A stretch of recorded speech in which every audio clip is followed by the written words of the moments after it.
Hello, Audrey. I hope I'm not interrupting your dinner or anything. Do you have a little time to talk? Oh. Hi, Dad. We just finished dinner. Just sitting around watching TV. What's the matter? Can I help you with something? I hope it's nothing serious. No, nothing like that. I just wanted to know what you're doing tomorrow. You and Gilbert are going to be home, aren't you? It's Friday, and I thought maybe you guys might be home. Yeah. Gilbert's back for a meeting at the head office on Monday, so he's returned today to spend the weekend together. As you know, he's assigned to the East Coast office until that project gets off the ground. So he wanted to relax at home for a change. He's scheduled back east on Tuesday. I sort of wanted to see my son, too. Would it be a bother if I stopped in tomorrow? I know you want to spend time with him, but just for a little while, perhaps? Do you plan to come alone? I mean, I just want to know because I would need to prepare lunch. Yeah. That's thoughtful of you. Thank you. And you know, Gilbert hates it when his mother gets too possessive and starts doting over him. She tends to do that.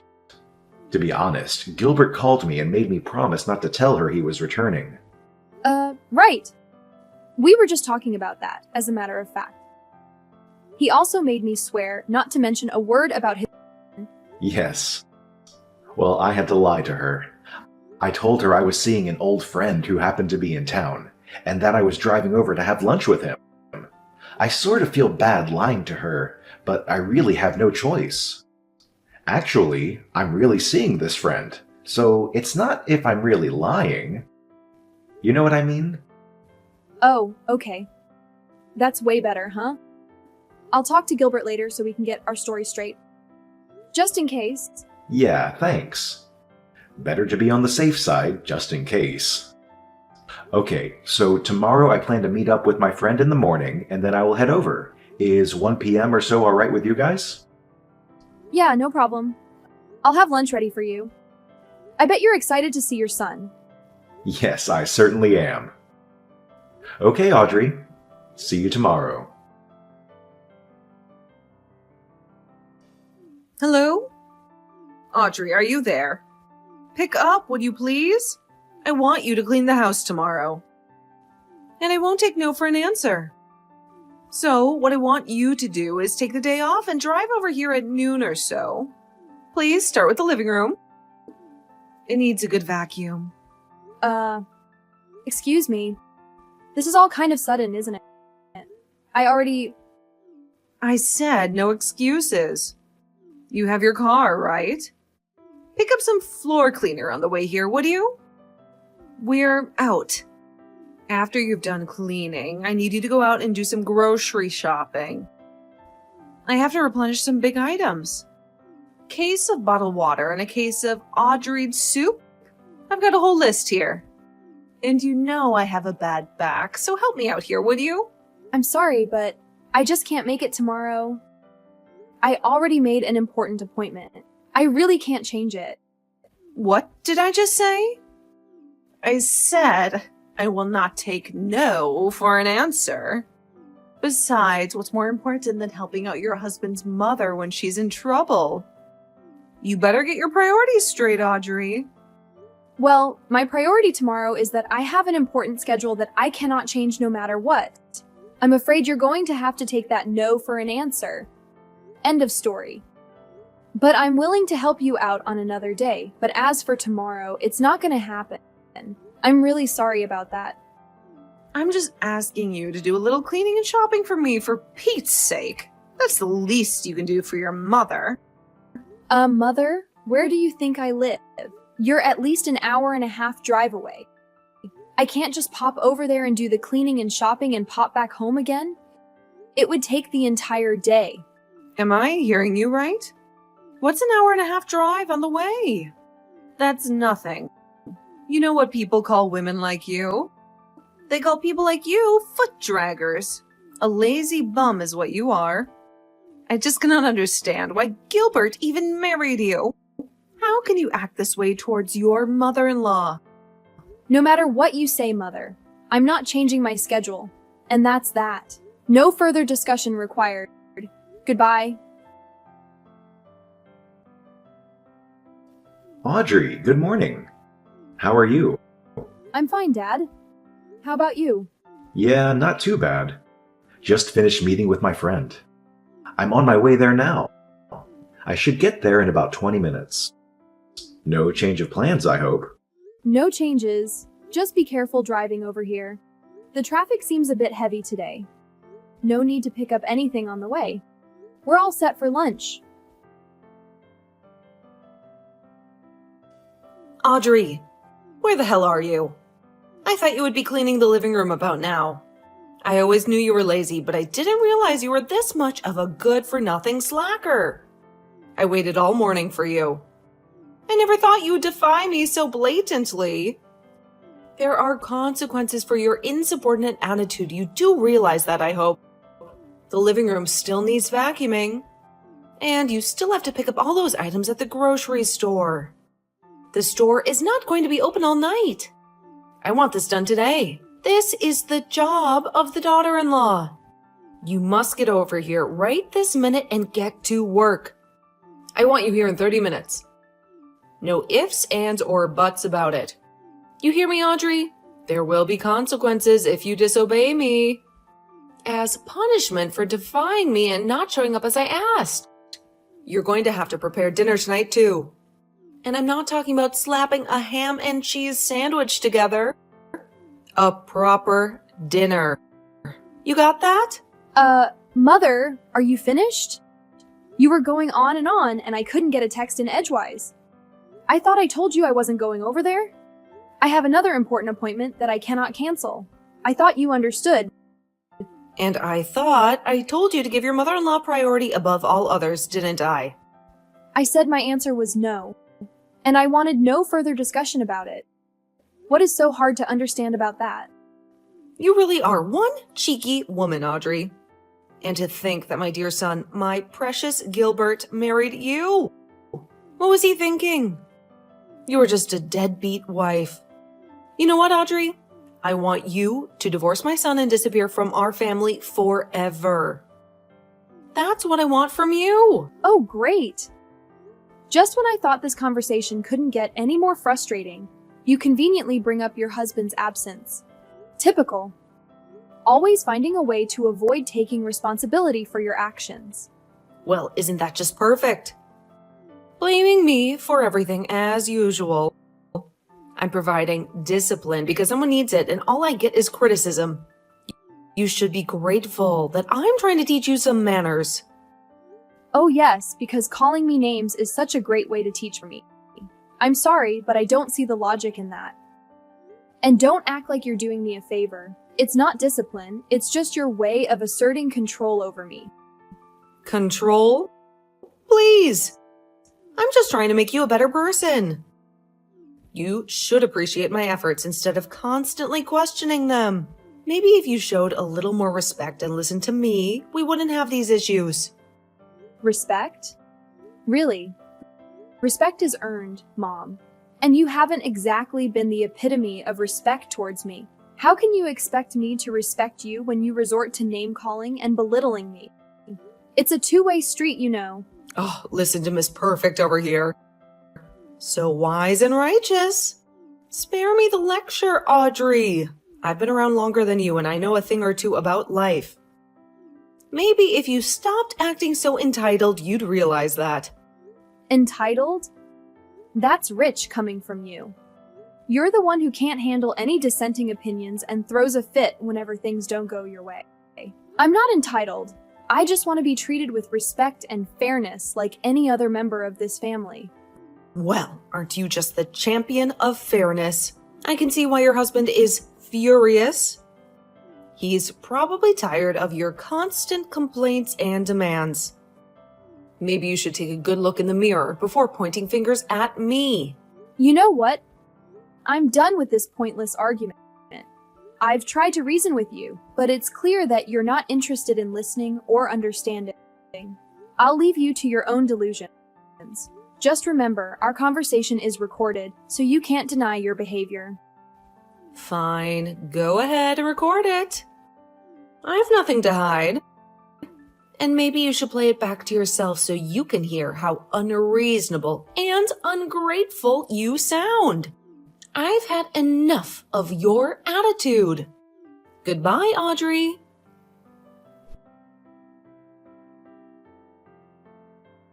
Caroline, what is wrong with it?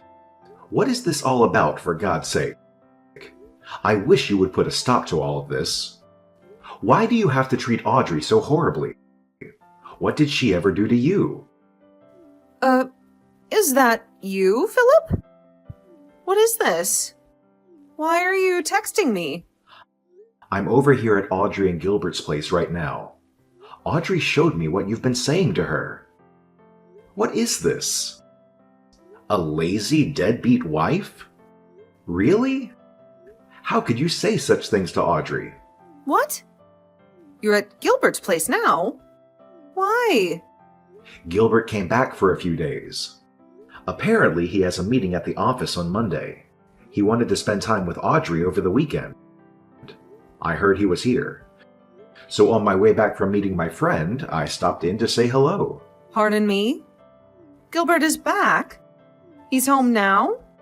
Why didn't anybody tell me what's going on here? This is the first time I'm hearing of this. Yeah, of course you haven't. I kept it from you. I didn't want you to know. If only you had told me, I would have gone with you today. How could you not tell me, Philip? If I had known, I could have gone over there and provided Audrey with the discipline that she needs to become a better housewife. Why didn't you tell me, Philip? You want to know why I didn't tell you, dear? That's because Gilbert asked me not to tell you. Huh? Gilbert asked you not to tell me? How can that be? Why would he do a thing like that? You really don't get it, do you, Carolyn? Don't you see what you're doing? Get what? What are you talking about? What do I not get, Philip? It's the fact that Gilbert is keeping his distance from you. He's avoiding having to deal with you. Keeping his distance? Did he say that? That he wants to avoid dealing with me? But why? I don't believe you, Philip. Why would my dear son want to avoid me, his own mother? I brought him up. I adored and doted on him since he was just a baby. I devoted my life to my son. How could such dedication and love not get through to him? How could he not feel the love I feel towards him? That's exactly what he finds intolerable. That fanatical devotion you have towards him. But is it really love? Isn't it just arrogance? A form of narcissism? I really wish you would wake up and smell the coffee. How dare you say that to me, Philip? How about you? What have you done? Tell me, Philip, as a father, what have you done for Gilbert? That was so great. Did you shower him with love like I have all these years? As Gilbert's father, I think I've done what's necessary. I know that I am always here for him when he needs me. And I would do anything for him if asked. Pardon me? That's all? That you're there for him? I could say the same. Well, let me give you two examples of what I mean. The first example is Gilbert introduced me to his best friend, an old classmate of his from college. Excuse me? His best friend? What's that have to do with anything? It has everything to do with it, Carolyn. His best friend, Fred. You know Fred, right? Wait, Fred? Are you talking about that Fred? He's that parentless boy? That orphan? That Fred? I told him not to associate with him. He's not of our caliber. That's the one. You do remember him, don't you? How could he be Gilbert's best friend? You must be mistaken. You know that people like that, kids who grow up without parents, don't amount to much. Well, that Fred that you so abhor, he's currently the CEO of a major corporation. A corporation that generates over $1 billion a year. No, that can't be right. Not not that orphan. He graduated from a top university all on his own. Finished at the top of his class right after he graduated.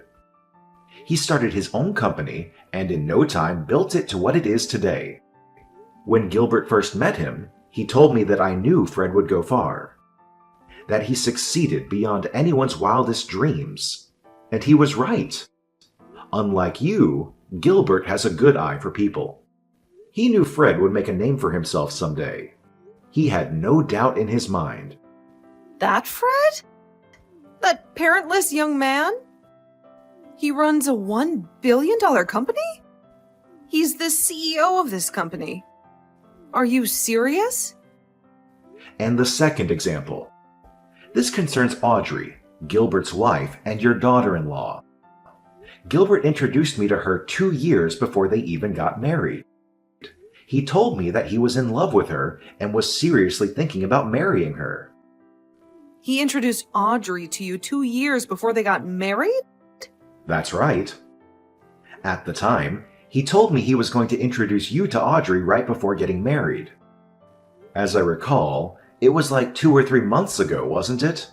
He was sure you'd kick up a fuss and would totally reject the marriage outright. Is that why he rejected that nice woman that I was going to introduce to him back then? It was because he was already going out with Audrey. He was already planning to marry her. Is that what you're saying? That's exactly what I'm saying. And who was this woman you were going to introduce him to anyways? You know her too. It's Sandy. From when he was in high school. You remember her. Wait a second, Carolyn. That's Sandy? Are you out of your mind? Why are you so shocked? I worked with her at the mall. She's so nice and very energetic and friendly. She would have been perfect for Gilbert. Did you know that their father is a company president? Sandy is much more suited for Gilbert than Audrey. Wasn't her father just some company clerk or something? I never really asked her. You're forgetting one thing, Carolyn. I heard that this Sandy has 3 kids, and she's not even married, for God's sake. On top of that, they aren't even sure who the father is. And you wanted Gilbert to marry this girl? But pardon me? Where did you hear that? Not only does she have 3 kids, she's been divorced twice. I heard that her parents are so fed up that they're not even talking anymore. Is that true? You're not making that up, are you? I had no idea Sandy had. Everybody knows everybody around the area. Where have you been? I'm surprised one of your lady friends wasn't gossiping about it. Your discriminatory views are apparent, Carolyn. You only look at things superficially. How could you say that? Are you saying that I'm prejudiced? That was not my intention. I'm so glad that Gilbert has an eye for people. He knows good people when he sees them. If we had left it up to you to decide who Gilbert should marry, I'm sure he would have suffered the consequences. I'm glad he defied you and made his own decisions. His life would have been very different. I thought only of his happiness. I thought it was best for him. That's all. We really got off track, haven't we? I suspected that you probably had ill will towards Audrey and probably called her a name or two, but this? Are you serious, Carolyn? How could you call her such despicable names? Like I was saying, this was merely part of disciplining her. She'll never be a good housewife if she's not taught proper manners. A lazy, deadbeat wife is going a little too far, isn't it? You come off as a hateful bully is all. Gilbert is standing right here next to me. He's in total agreement. You've gone too far, Carolyn. No, this can't be. Gilbert wouldn't feel that way towards me. I'm going to head home pretty soon. You will be home, I hope. We need to sit down and talk, Carolyn. We need to discuss our future. Discuss our future? What are you talking about? 10 years ago, I was forced to accept defeat because of your reaction. your total hysteria. But this time, I've had it. There are just too many complications involved this time. I cannot ignore it any longer. Unlike 10 years ago, my mind is set. There is no one who is going to change my mind. You can become enraged all you want. Become hysterical all you want. My decision is final. Huh? What do you mean final? Are you serious, Philip? Where did you disappear to, for Pete's sake? I want you to reply this second. This is an emergency. Where have you gone? Oh, hello, Mother. What can I do for you? You seem kind of upset. There's nobody here. Where have you disappeared to? Oh, I see what this is about. So you did go to our house. Philip was right, after all. He advised us to move out as soon as possible. I was a little reluctant at first, but he was right after all. I'm glad I took his advice. Ugh, my husband's advice? What are you talking about? No, Caroline, he's no longer your husband. Shut your mouth. This is all his fault. All Philip's fault. He just could not comprehend the love and consideration that I devoted to Gilbert. Unlike my husband, I was always thinking of my precious son. Always. But Gilbert will come around one day, I know it. He'll look back and understand all that I did for him. I see you have not come to grips with what you did, have you? After that harsh condemnation that Philip gave you and you still don't understand? What more do we have to do to make you see? What do you know? You have no right to lecture me. You've only been with Gilbert for 3 or 4 years. I brought him into this world and raised him to be the man he is. You will never understand that bond. The almost 30 years that I spent with him. It's a never-ending eternal bond. It was Gilbert, your devoted son, that suggested that we move and relocate. More accurately, he made the decision to take me to his current place of employment. He put in a transfer to the position back east. He wants to make it permanent, and the company agreed. You're moving there? To his current office? Seriously? What about your own job? Did you quit? No, of course not. I was permitted to work remotely so I can work from anywhere now. Very convenient, actually. I see. Well, then I will pack some things to be over there by the end of the week. I don't think so, Caroline. The address over here is not the one you were told. That was a company dorm. We found a more permanent place. What? You found a new place already? Where is this new place? I'm sorry, but I'm not permitted to divulge that information. After all, we moved in order to get away from you, so why would we tell you? You're trying to pull Gilbert and I apart. All I'm doing is obeying Gilbert's requests. As his wife, I have to obey his every command, right? Isn't that what you always told me? I can't believe that Gilbert would never do that. You're hiding it from me. Gilbert will tell me. I'm sure of it. Okay, whatever. Think how you I really don't care if you believe me or not, to be honest. But if you continue to disregard Gilbert's feelings, if you continue to deny reality, I'm afraid you'll never see your son again.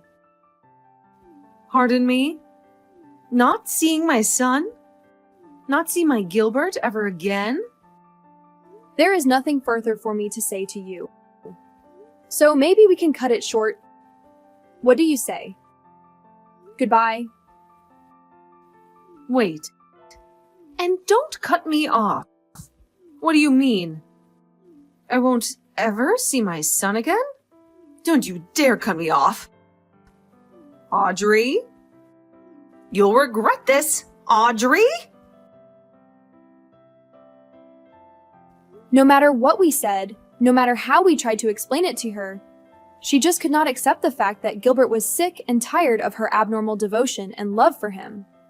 Maybe her love for her son is so strong nothing will convince her otherwise.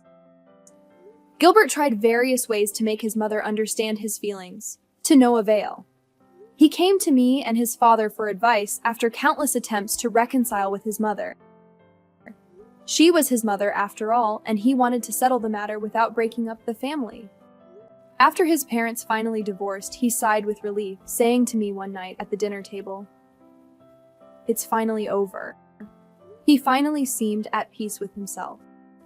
My father-in-law was much of the same way, apologizing for making us wait for so long. Maybe if he had had the courage to divorce her 10 years ago, all this might never have transpired and I would not have endured such anguish. And what happened to Caroline? My former mother-in-law, you ask? I heard this from a friend of mine, and I would take it with a grain of salt.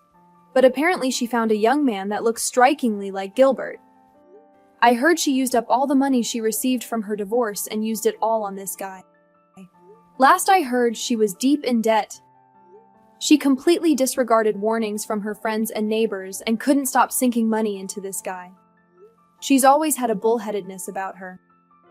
Once she latches onto something, she won't let it go. Maybe that's why she ended up losing everything she cared for. But will I reach out to help her? I'm sorry, but no thanks. I don't think she would even accept my help.